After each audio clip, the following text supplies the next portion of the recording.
Kani nga video kabahin ni sa pag-apply diri sa South Korea kay daghan na jud pod nang utana og balik kung unsaon pag-apply diri sa South Korea kay gusto pod sila makatrabaho pod diri. So ibutang na ako sa screen ang nangutana si Ma'am Cyril Manabat, Manggubat. Shout out sa imo ma'am. Para mausa ang tubag sa mga nangutana kay medyo daghan na jud pod sila. Kani mao ni ang dapat ninyong mahibaw-an pag-apply diri sa South Korea. Unang-una jud imong dapat mahibaw-an is walay agency or private agency ang pag-apply diri sa South Korea. Meaning, wala kay agency nga atuan nga mo-apply ka dito sa agency para ma-apply ka. Kundili, ikaw jud mismo ang magbuhat sa imong lihok. Tanan-tanan ikaw mo process. Mao ni nga video para mag-guide ka kung saan jud ang saktong pag-apply. Mao ni para ni sa imuha. Para sa mga tao pod nga wala pa idea pod sa pag-apply, mao ni sakto ni nga video para sa inyo. Unang-una, ang pag-apply sa South Korea, naa say age qualification. Ang edad is 18 to 38 years old ang pwede lang mo take sa exam. Kay so far mao pa man jud na ang ilahang age requirement. So mao na to siya sa edad. And then dapat ikaw pod dapat na jud kay valid passport which is 1 year pataas jud na imong valid nga passport. Kinahanglan sa panahon sa na-exam na jud kay 1 year validity imong passport. Mas lami kung daghan og taas og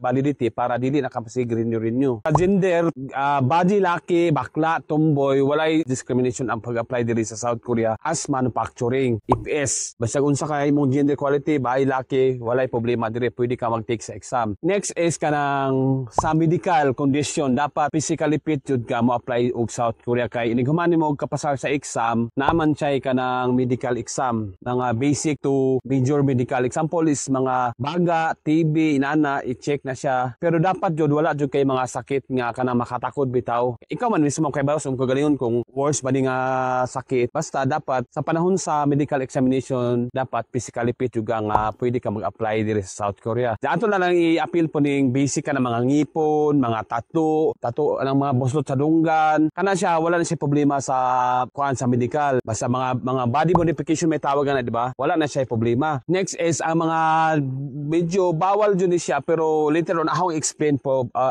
tarong ni siya. Kana bitaw na ipungkol sa kamot, kanang slip kanang sa likod, slip disc may tawag na og color blind, dili jud siya na pwede. Kaning color blind og color blind jud ka dili siya pwede kung wala ka kabalo unsa ning color blind. Mao ni siya katong numbers bitaw siya na mga color imo sang basahon kung makabasa pa ka dito kay didto mahibaw-an kung color blind ka or dili. So katong kanang mga pungkol o kamot kanang na slip disc pwede man kamo take sa exam pero inigabot sa skill test dito na mahibaw-an kung qualified ba jud ka kanang capable ba jud ka mo trabaho diri sa South Korea kay kanay duha mo ang exam duha man sa ka-type. Ang unang round is listening ug reading by 20 items. Kung makapasar ka sa unang round, na skill test kanang i-test imo kagalingon ba kung mag-arsa-arsa, magtari-tari og bolt, mga ingana basic na siya nga kanang testing nya kanang self-introduction po naka-Korean ka. Mo ni kaduhang exam. Next imong bantayan is ang exam na po. Diri sa South Korea, every year na sila pa exam mostly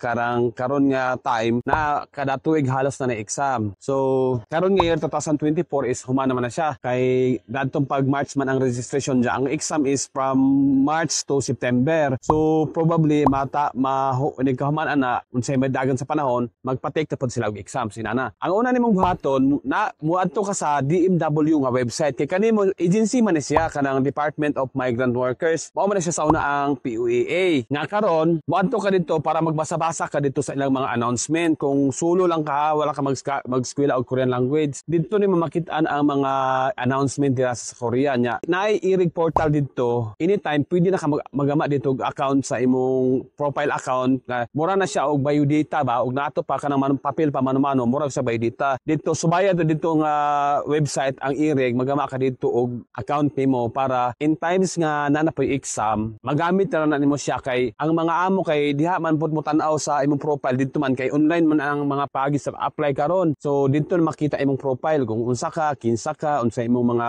kanang pagkatao ba dito dito makita sa amo ang imong profile. So inana. Karon, example maghuwat na kag exam, ang exam ra ba jud kay is kung naka-Korean language yun na siya. So meaning pwedeng mapatagna-tagna, pwedeng dili pero lisod jud kayo siya og kanang magpatagna-tagna ka kay mo gasto baya ka. Kay ang exam na ibayad na siya $24 ang bayad ana. Kung sa peso na around 1,350 or something depende sa palitan sa dollars exchange rate. So ang exam pod sa Binyo karon nga year this year is tulo na sa kabuok, Aklan, La Union o DMW building katong og kabantay mo sa una katuod mo sa POEE nga building sa unang panahon. Mao na siya sa Ortigas dito ang exam karon nga year. Kay sa mga previous na mga exam nara sa DMW building siya. So 9 hands naman ang exam Binyo na tulo na kabuok para katong mga taga duol-duol nga lugar mules pod ang gastos. So unta klaro ang pagka-explain kay mao ang pinaka-flow sa pag-apply diri sa South Korea. So ikaw man example ni Tiskano nakapasar ka sa exam. Ang next na imong buhaton diha is magpa-medical ka. Diha pagka-medical o makapasar na ka sa exam ha dili ni para sa ubang nasod mga like Kuwait,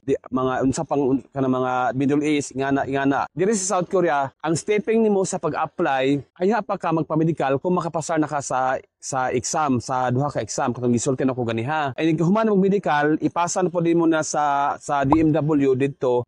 Pwede na sa online ipasan mo, i-upload ra nimo to siya. Unya maghuwat na ka diha og amo. So karon kung naa na kay amo, diha na ka mag-read og mga requirements like PSA, katong KLC refresher course, nya katong imong mga pag-ibig, PhilHealth, mga SSS o one membership. Didto ra pud sa DMW building buhaton tanan. Usa ra package. Unya ang pag-apply sa visa, dili ka mag-uo kay dili ikaw mismo mo atubang sa Korean Embassy. Sa DMW la ihatag imong passport didto nimo ihatag na sila na mag-process ana para tatakan og visa. Kay na naman kay amo kintay. And then maghatag og flight padung og South Korea. Ina ra ka simple ang pag-apply diri sa South Korea. Basta timan-an jud ha walay personal agencies or private agency nga nag-hired og South Korea under manufacturing. So mao jud klaro ang tubag sa mga nangutana nya katupong kuan basin og makakita diri na may ngutana sa imo ha. Makakuha mo idea para ma-share po ninyo sa uban. Unta klaro to nga pagka-deliver kay daghan naman kun nagamaan nga content. So welcome ni follow up na lang sa kay daghan pod mao pagpalo sa uban. So mas maayo nang patas ang tanan, di ba? So naanay ko diri sa among kuan likod ra sa balay ni kay ganahan ko mag-standby diri og kung usa ka nangandoy nga makatrabaho diri sa South Korea, unta matoma na in God's perfect time. Basta importante man kaamot lang jud ka og padayon lang jud gyapon.